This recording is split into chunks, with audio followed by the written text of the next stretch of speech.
ہمیشہ زندگی میں ایسے لوگوں کو پسند کرو جن کا دل چہرے سے زیادہ خوبصورت ہو۔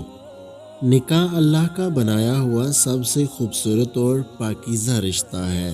امام حسین فرماتے ہیں، اگر دنیا میں تمہیں شدت سے غم ملے تو میرے غموں کو یاد کر لینا، تمہارے غموں کا وزن کم ہو جائے گا۔ زندگی کو ایسا بنا دے یا رب کہ خوشی ملے تو سجدہ کر لوں اور غم ملے تو صبر کر لوں۔ بانو قدسیہ فرماتی ہیں، بے وقوف عورت اپنے شوہر کو غلام بناتی ہے اور خود غلام کی بیوی بنتی ہے۔ عقل مند عورت اپنے شوہر کو بادشاہ بناتی ہے اور خود اس کی ملکہ بنتی ہے۔ مجھے فخر ہے میرا تعلق اس دین سے ہے جس میں راستے سے پتھر ہٹانے پر بھی ثواب ملتا ہے۔ انسان کی فطرت ہے وہ کسی بھی چیز کو دو بار قدر کرتا ہے، ملنے سے پہلے اور کھونے کے بعد۔ اللہ کے ہر فیصلے پر مطمئن رہیں، کیونکہ اللہ وہ نہیں دیتا جو آپ کو اچھا لگتا ہے، بلکہ اللہ وہ دیتا ہے جو آپ کے لیے اچھا ہوتا ہے۔ لباس قیمتی ہو یا سستا، کردار کو نہیں چھپا سکتا۔ اپنے کردار کو اچھا کرو، لباس میں اچھے لگو گے۔ کوئی سفر ناکام نہیں ہوتا، منزل نہ بھی ملے تو راستے بہت کچھ سکھا دیتے ہیں۔ سنو، پریشان نہ ہوا کرو،